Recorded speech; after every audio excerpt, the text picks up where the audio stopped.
Good morning. Music is off. Must be signaling that it's time to begin. So, I know everybody here. Everybody here knows me. I don't have to introduce myself, right? But our special music is, of course, by Rebecca Hall with her beautiful silver flute, and our house musician, Rick Milan. And also, I'd like to ask you to turn off your phones or put them on silent during the service. Just want to remind you to do that. You don't turn it back on then sometimes. I know you.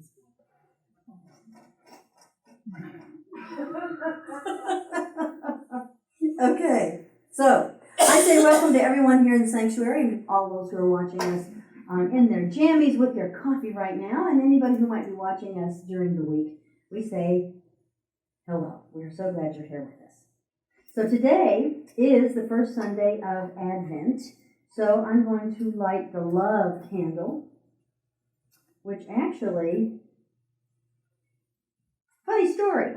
I spent 5 months thinking about Satan, right? Because I did my lecture, right? So as soon as that was finished on the 5th of November, I was right here in the sanctuary doing that lecture. I went right home, and for 2 days I spent looking at the topic of love. I wrote this sermon. I wrote this whole service, actually, right then and there, because my mind had been so focused over here. I was like, oh, I'm done with it. Let me go the way opposite of that. So I spent like two and a half days writing it. Then I discovered that it was the first Sunday of Advent, and I was like, what? No, I am not changing it. I'm just not. So we're doing love first. Usually love is like, I think, the last one, but we're doing it first this time because I really needed to get those love thoughts down on paper. Really, I really needed it. So we are lighting the first candle of Advent representing love. So today is going to be all about love, and we're talking about God love in the grand cosmic scheme of things. So, just to get us all in the mood right this minute, let's just take a breath, and I'd like to invite you to listen to this. There is no difficulty that enough love will not conquer, no disease that enough love will not heal, no door that enough love will not open, no gulf that enough love will not bridge, no wall that enough love will not throw down, no sin that enough love will not redeem. It makes no difference how deeply seated may be the trouble, how hopeless the outlook, how muddled the tangle, how great the mistake. Sufficient realization of love will solve it all. And we all affirm together, and so it is. That is one of my favorites. That is from Emmett Fox. So that is just a wonderful, wonderful statement about love. So now I'd like to share with you what Doug would call a God moment. Actually, it's going to be a Catherine Ponder moment. So how many of you are familiar with Catherine Ponder? No. Oh, some not. Catherine Ponder. Did you get that, Lee? Catherine Ponder. Yes, I did, but I don't know her. You don't know? I really Okay. don't know her. She's a wonderful New Thought writer. I think she's still with us. She is of the Unity ilk. She's a Unity minister. And so she wrote a book, a very famous book called The Prospering Power of Love. And she said that, she gave an example right in the very beginning of the book about how she used love to transform a situation in her life. And so she had an issue going on, and she did everything she could to solve the problem. She said it was like she was facing a stone wall, because the next move was up to a whole group of other people, and she was just waiting and waiting for something to happen. And she was actually getting quite frustrated by it, because it had been months since she heard from the people that she was dealing with. And so it really seemed hopeless to her, and she was really getting aggravated because she really thought she'd done everything, till she read this by Emma Curtis Hopkins. Everything is really full of love for you. The good that is for you loves you as much as you love it. The good that is for you seeks you and will come flying to you if you see that what you love is love itself. All people will change when you know that they are loved. We shall change toward all people when we know that we ourselves are formed out of love. All is love. There is nothing in the universe but love. Well, she says in her book that it was as if a weight had just been lifted and dissolved, and she felt much better about the situation. In fact, this stone wall that she had sensed was sort of erected against the situation, of course it was not a physical structure, but it was within her. It was her own hard thoughts about the situation and towards the people that was keeping it at a standstill. So what a wonderful revelation for her, because now she knew that she could change something about it, and that the barrier was only in her own thinking that had brought this situation to a standstill. So now she knew what to do. So she immediately began to affirm this: everything is really full of love for me, including those persons. The good that is for me in this situation loves me as much as I love it.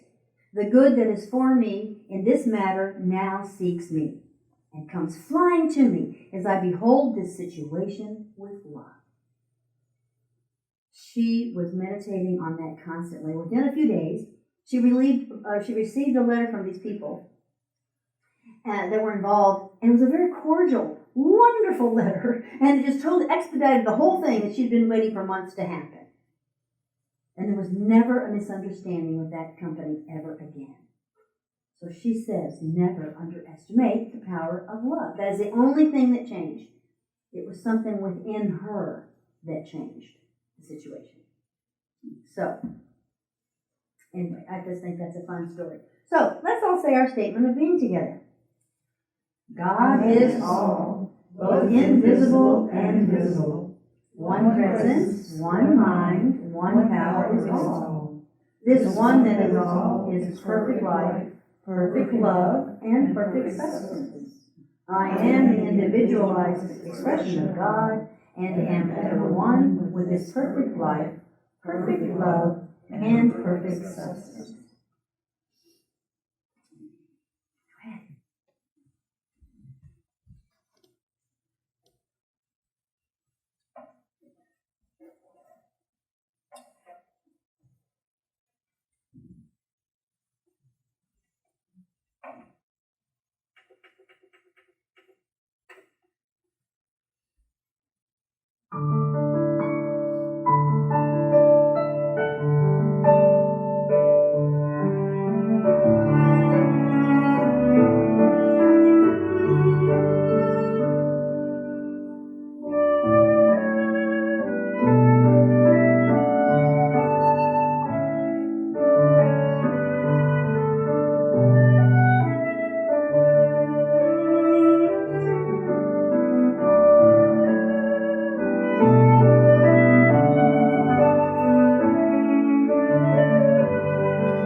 Thank you.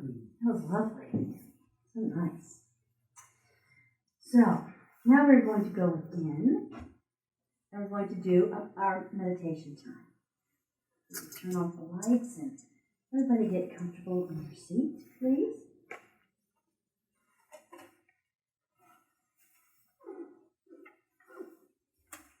Okay. So I invite you to close your eyes and take a cleansing breath, signaling our body that there's something new happening. The energy is changing a bit. We are going within. Know that the words I am speaking are truth for you and for all. Please take a moment to bring to mind anyone you think needs some extra prayers today. Just hold them in your heart.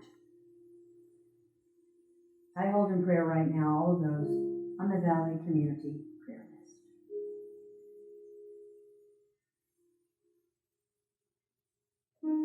Deep at the center of my being, there is an infinite well of love. I now allow that love to flow to the surface.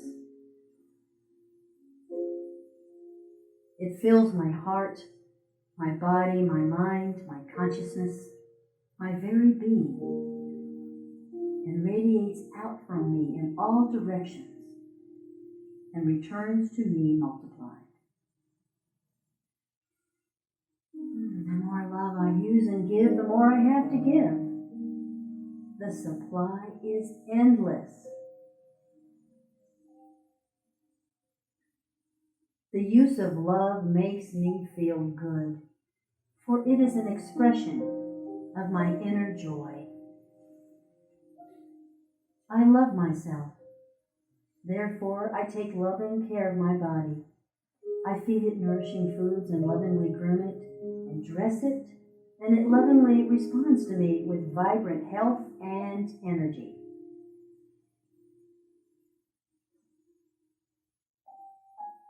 I love myself. Therefore, I provide for myself a comfortable home, one that fills all my needs and is a pleasure to be in. I fill the rooms with the vibration of love, so that all who enter, myself included, will feel this love and be nourished by it.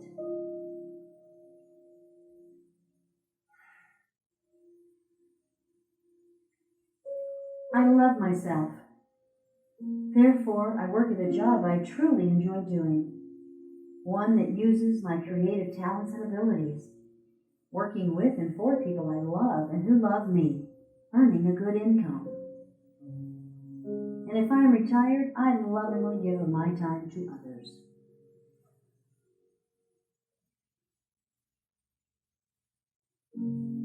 I love myself. Therefore, I behave and think in a loving way to all people, for I know that that which I give out returns to me multiplied. I only attract loving people in my world, for they are a mirror of what I am.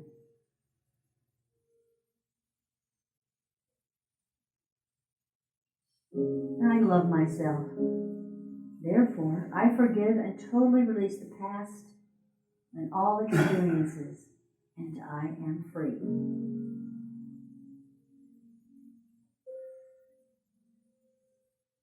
I love myself. Therefore, I live totally in the now, experiencing each moment as good, and knowing that my future is bright and joyous and secure. For I am a beloved child of the infinite presence, which is present in its entirety at all points in space. And this presence lovingly takes care of me now and forever, and all is well. Let us sit with that for just a moment.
While we are in this quiet space, let us pray together the Aramaic translation of the Lord's Prayer, which is on the TV screen.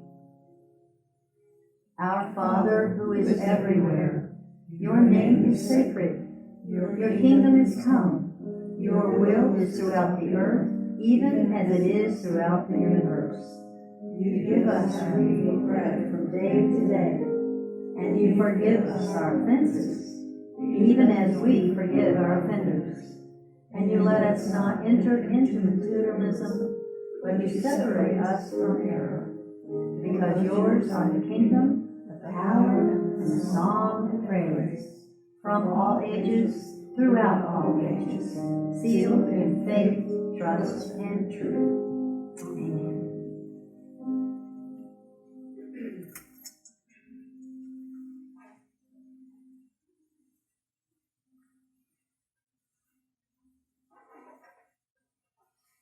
You needn't worry about what I'm going to talk about today, because guess what? Love, right? So I'm going to start off with a story from the Buddha. So the Buddha, in one of the Buddha's discourses, he describes 4 horses. We have the excellent horse, the good horse, the poor horse, and the worst horse. So let's visualize a beautiful stagecoach being pulled along by 4 beautiful horses. So the excellent horse, of course, and there's also a driver. So the excellent horse moves before even he knows that hand is rearing back. He moves faster because he is present. He is paying attention. The good horse moves at the slightest, little tiny, just on his rear end, little tiny one, right? So he goes, oh, master wants me to move much faster. So he starts moving. The poor horse moves faster, but only when the whip actually really digs into his back the first time. Then he goes. Then he's like, oh, he must be serious. So the poor horse, he actually gets into the groove and he starts moving. Now, the really bad horse, the worst horse, the 4th horse, doesn't even contemplate moving any faster until his backsides become so painful from constant whip hitting that he finally tries to move fast just to get away from that. That's his only motivation, get away from that whip. So he's not really paying much attention until he really has to. So it is this 4th horse, the worst horse, that we're interested in today. Because when most of us find ourselves to be the worst horse, right, we are actually inspired to change something. And sometimes it doesn't happen until something's really biting us in the rear end, kicking us, moving us forward. So, but we can really relate to this worst horse scenario because we have a tendency to sometimes wait until it's almost too late when we're in a lot of pain, and then we do something about it. And what we usually do, I think our practice as human beings, is to look where? Outside. Look out there for some solution. And also looking for a reason, right? So it's the boss's fault, it's her fault, it's his fault, it's the weather, it's the dumb chair that I just fell out of. Oh, it's the tree that jumped right in front of my car. It's their fault. Well, we all know to look deeper, right? We want to look within at our own true nature, which is love. So, when we see our life falling apart from the outside, that is when we need to engage in some loving kindness towards ourselves, right? So in Catherine Ponder's book, The Prospering Power of Love, she tells a story. Well, it's not a story. She just says she met with a doctor. He was doing a study on psychosomatic illnesses, which of course means the body-mind connection. And various doctors had worked with this one doctor. And they had compiled an analysis of the various illnesses and what was the mental and emotional component to each illness. And in each entry, there was a mention of some form of love that they determined was actually needed to help the person heal. Louise Hay's book, You Can Heal Your Life, comes to mind. She wrote that book in 1984, and the longest living AIDS patient was hers. But she's not a doctor. She never was a doctor. She's on another assignment now. But she did amazing things with her AIDS patients that came to her. She taught them about self-love. That was her main focus.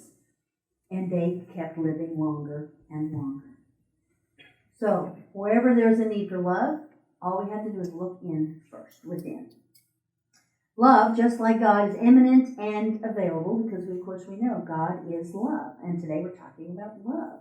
And Emmett Fox wrote, "There is no difficulty that enough love will not conquer." And he was not talking about sentimental love. You have to understand that we are talking about love as a spiritual force. We are talking about those pink blankets of love, which many of you have heard me talk about before, right? See some eyebrows going up. Oh, yes, we've heard that before. So we're going to talk about some pink blankets of love today. So we throw pink blankets of love over people or situations that need healing. And I'm going to explain that to you. But a frequent question is, wait a minute. If I don't really feel love for this person or the situation, then how am I supposed to use the force of love to change the situation?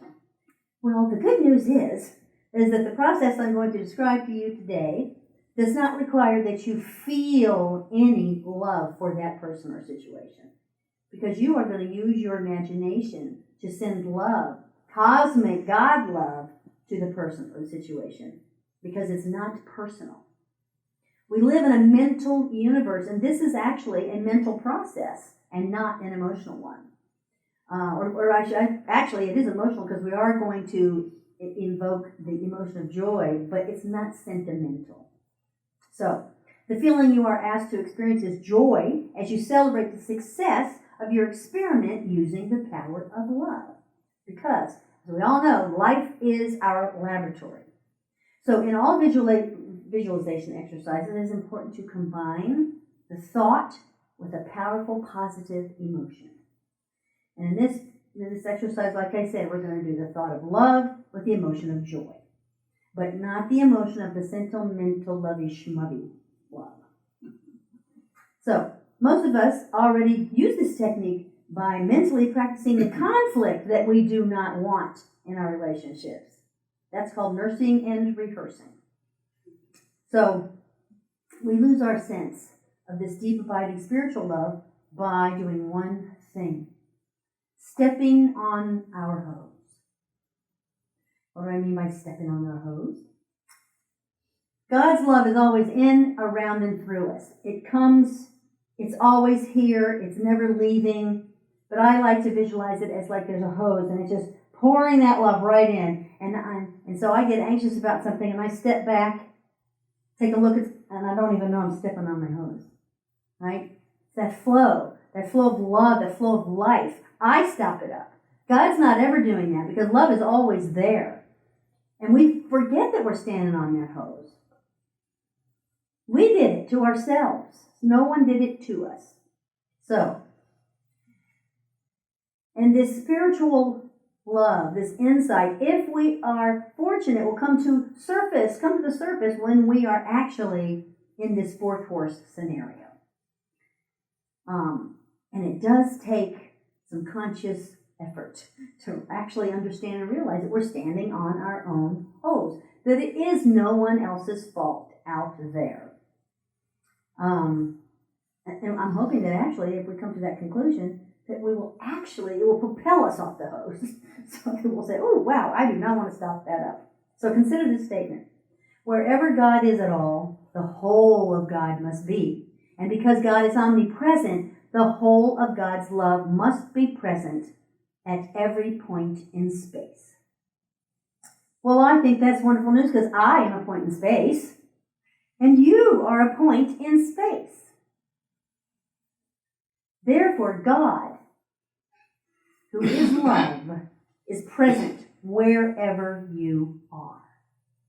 at all times. Not some of the time, all the time. You are always in the presence of an infinite and eternal love energy, a love energy from which all things come. We are in the presence all the time of an infinite and eternal love energy. But only if you're not standing on your hose. Because the flow, we stop up the flow. That's really the most important thing, is we are doing that to ourselves. Love is a creative flow that emanates from your center out. And it's not something that we get from out there. We have it. We come with it. It's part, if you could really read your manual when you were born, you'd see it. It's like factory installed. Right? So we've got that. It's not inside us. It's within. I love that metaphysical word, within. It's within. Because if you say inside, that's like a raisin in a muffin or a button in a jar. You can see it. But within has a totally different feel. I just love that word. So, our worst horse scenario, which means any human dilemma, is not caused by an absence of love, but by the frustration of the divine love which we are. And that frustration happens when we go, oh, the hose, stepping on the hose. I'm going to get off that hose. We are the ones frustrating it. And how? By doing just that. We just sort of stand back and then, oh, the hose. Step on that hose. So, we cannot expect the world to provide peace and love that only truly can come from within. Any peace and love that we may experience out there can be only temporary. So our great need is to get off the hose and let the love flow from within, because the important realization is when the love flows from us out into our world, it attracts the same. It attracts loving relationships, it attracts prosperity and success. But that's because we are giving it out. It is said that love is the strongest force in the universe.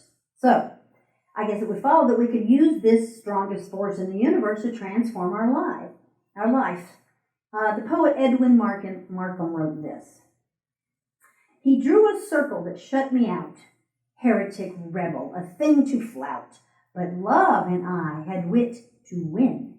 We drew a circle that took him in. I thought that was lovely. So basically, it doesn't matter how other people treat us.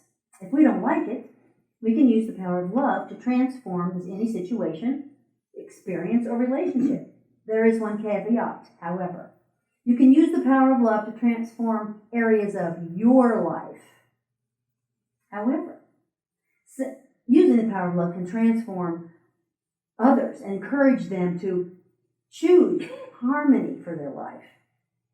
So, we do not have the right to interfere with how people interact with others, nor do we have the right to change people. We all know that.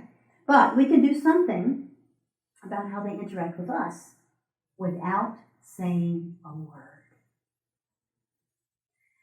Sometimes situations and people are so sticky wicket that it just can't be talked about. You know, sometimes family situations, situations at work, it's like you can't talk about it. You can't do anything about it.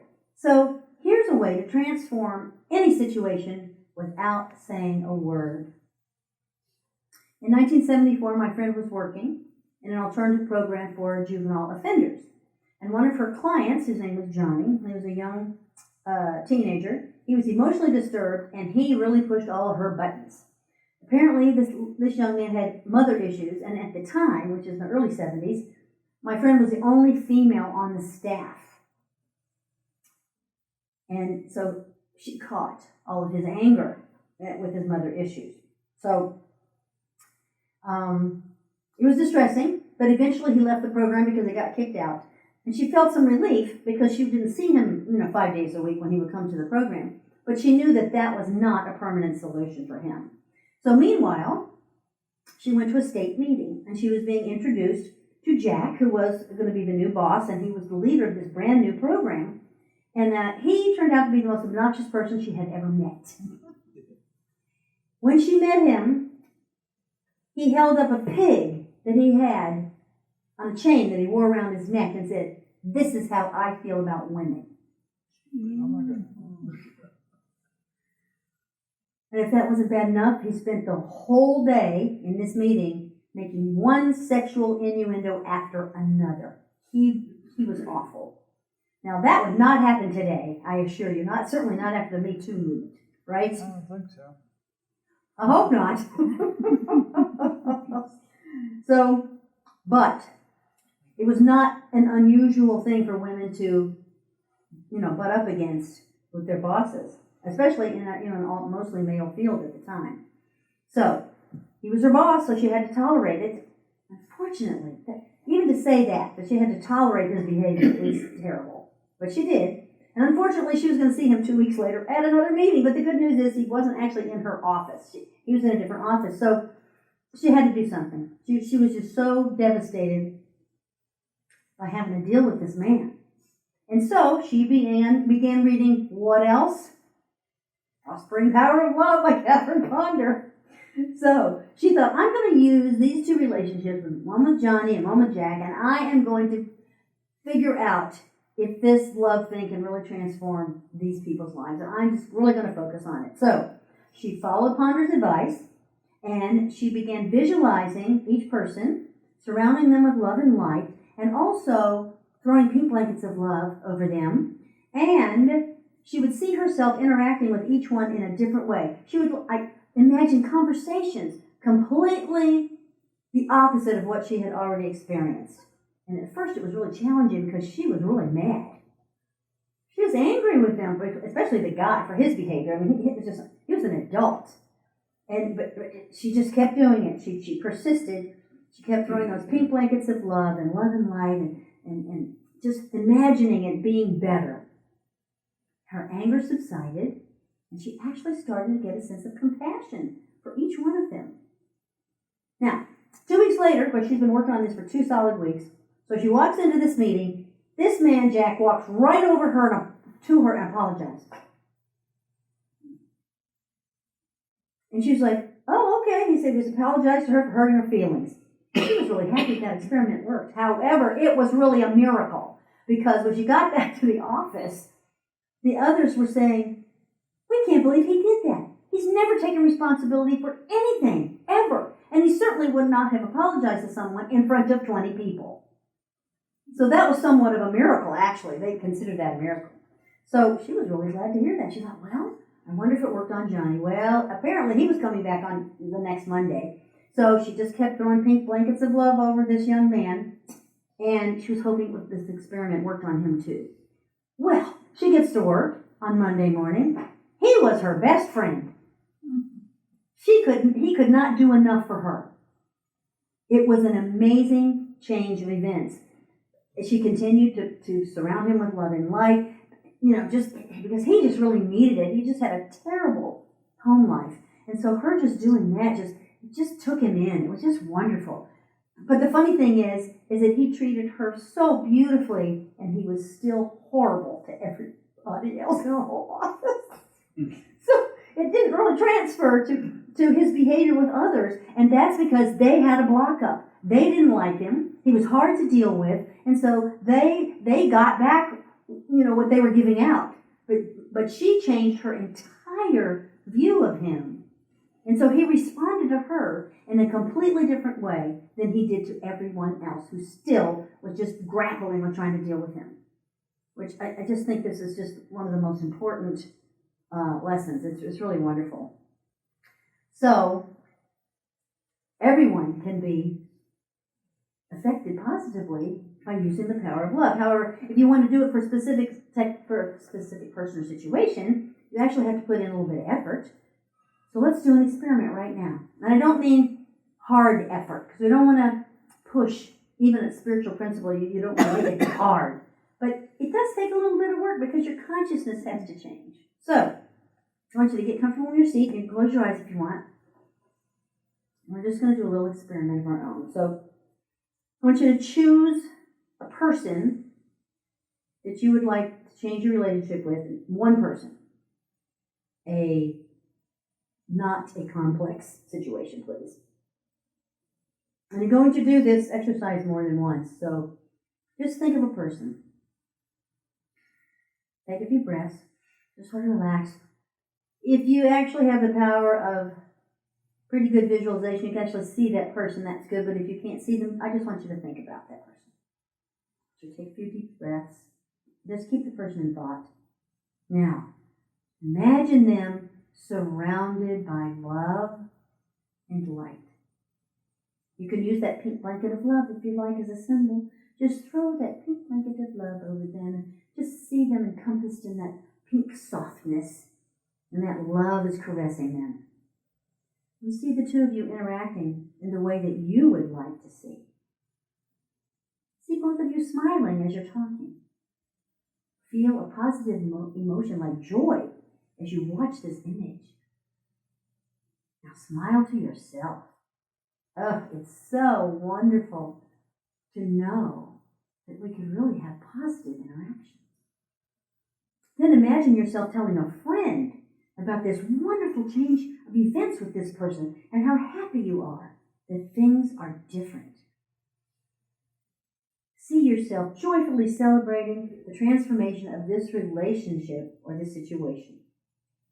I want you to feel the joy of that. Now let go of it, knowing that it is done. And when you're ready, you can open your eyes.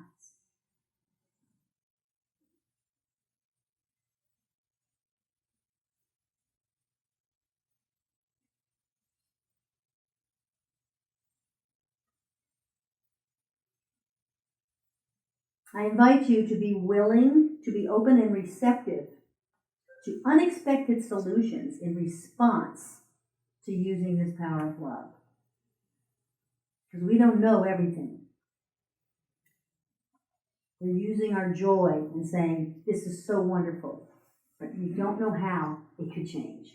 So just be open and receptive to that. So I would like for you to repeat this experiment every day until you feel the tension about that leaving and that you feel like you're able to do it without any negative emotion.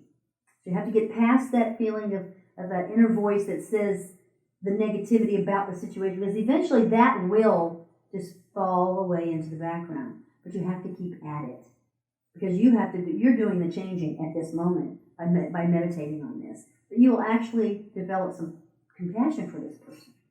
So Jesus says it's easy to love the people who love you, but those people who don't, those are the hard ones.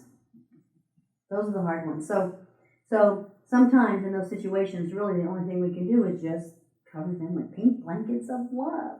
But let's not wait until we are facing a worst scenario, right? But let us be present in every moment and be more conscious in our lives and allow the love to flow. So, I actually have a handout just in case you can't remember all the different steps. So, yeah. So Laurel's going to give you all a handout. We're going to do it now because I don't want everybody to start getting up and leaving at the end without it. So, if you would practice it, just try it, because our life is our laboratory. So try to do this and just see how it works. That's the wonderful thing about this philosophy, is that you can try everything. You don't have to believe somebody else's word. You don't have to take on some big dogma or anything. We're just saying try it. Do it. It's wonderful. So we're almost done with the handout. And Rebecca, let's hear some more beautiful music.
Well, that was fun.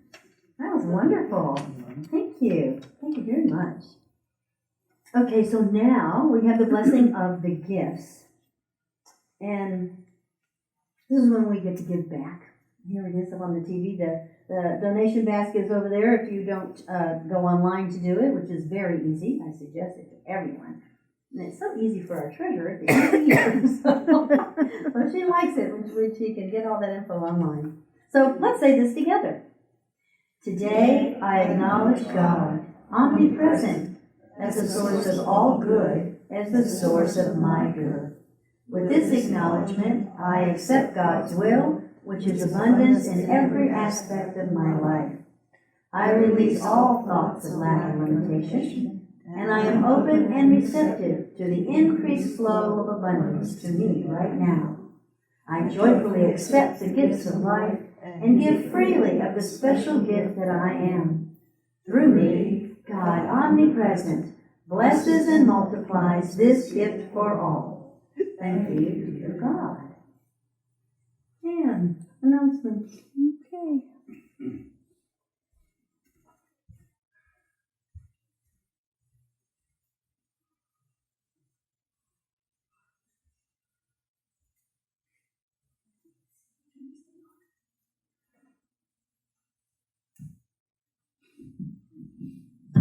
Can you hear me? Oh, yeah. Okay. Well, good morning. Good morning. First off, I want to thank all the 10, 11 people that came out yesterday and helped decorate the church. Thank you so much. And everybody that wasn't here, please thank the people. They did a wonderful job, as always. So, thank you. It only takes, when we get that many people, it doesn't take very long to get it decorated. So, we was here and had it done in about an hour, which was wonderful. So, thank all of you all for coming out and doing that. The flowers today are sponsored by Anne for Laurel's birthday, which is, the birthday is tomorrow, is that correct? Today. Is today? Tuesday. Oh, Tuesday. All right, well, I got it all messed up, but anyhow, happy birthday. Thank you. Take the flowers home. I will. And in honor of Laurel's birthday, because she got upset on Thanksgiving Day, I made banana pudding for her. So. She might share it, I don't know. She might go home, I don't know. So anyhow, happy birthday. Thank you. Next Sunday before church at 9 o'clock, we will have our board meeting. So it'll be at 9 o'clock next Sunday in the annex. Everybody's welcome to come to that. And the following Sunday, we're going to have a congregational meeting. We haven't had one. I forgot to have one in this spring because I had so much going on. So anyhow, we're going to have one Sunday, that Sunday. But we kind of keep everybody informed as we go along as what's happening in the church anyhow. So it won't be anything new and exciting that you don't already know about. So got some Christmas projects that are going on. MCC has, they gave me 4 children they want to buy gifts for, and I've got the gifts, we posted it around the church, and if anybody's willing to buy one of those or help donate money for those, let us know. And then we've got, we want to help Pam's facility again. So Pam, you want to tell us exactly what you want this year for your facility? This year, just to cheer up their rooms, I think any small items that can be used to spread some Christmas joy in their rooms. I know Dollar Tree's got some inexpensive Christmas ornaments, wreaths, or things that we could hang on their doors or put in their windows. I will be giving them all a Christmas mat again. This is something that, just one placemat that they can put out on their little hospital table. It will zhuzh up their room a lot and make them feel special.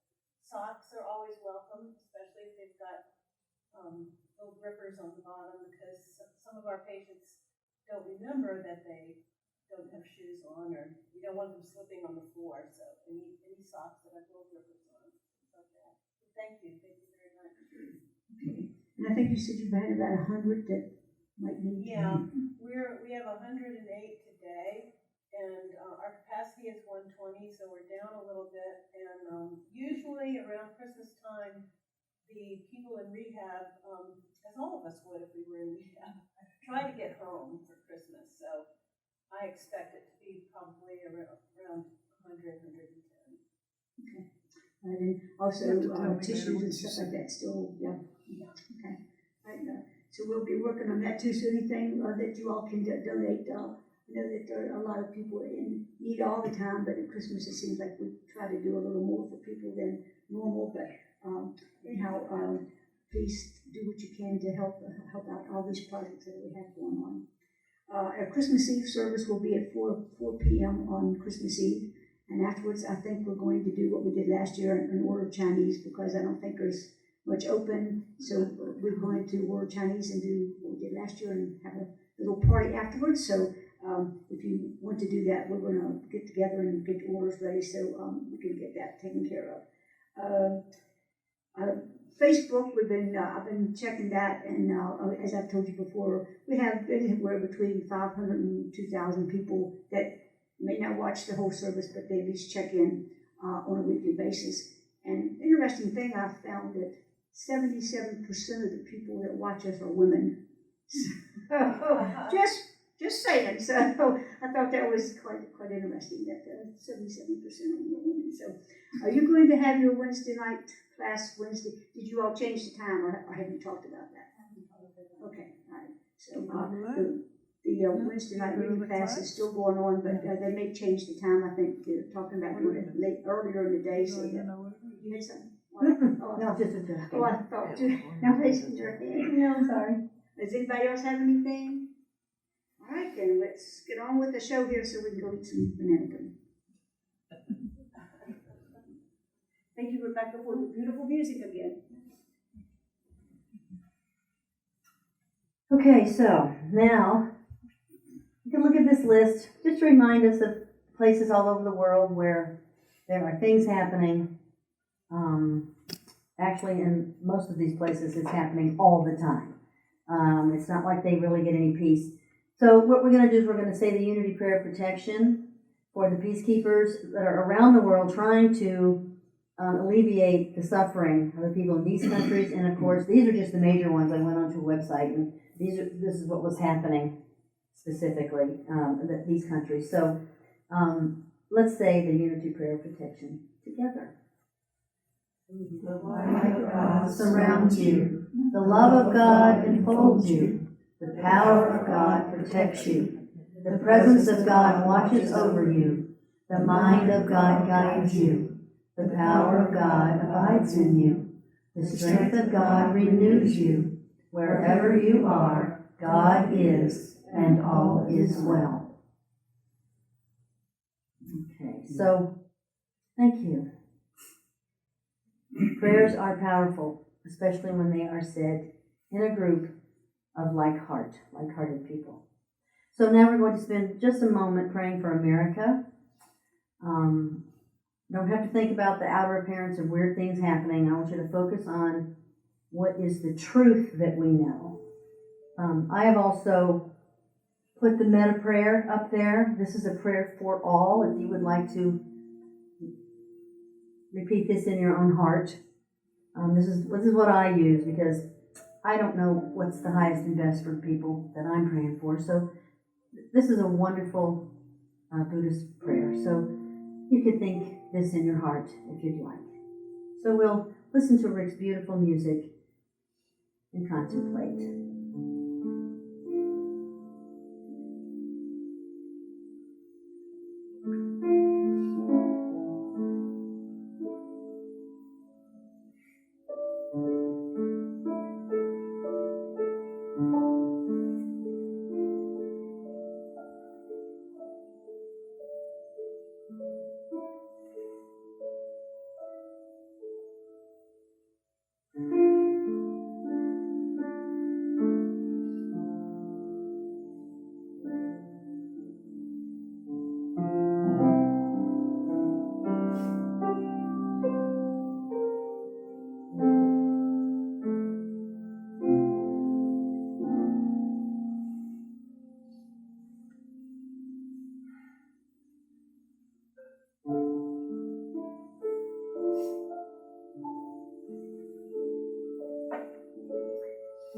And now in closing, may the love with which God enfolds us be felt by each one of us today and every day.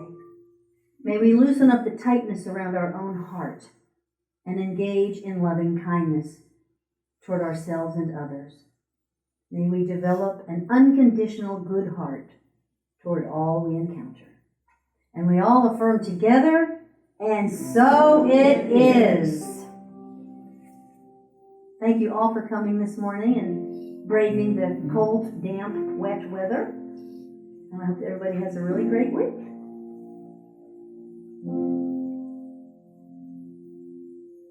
Thank you, Rebecca, for beautiful music, and thank you, Rick.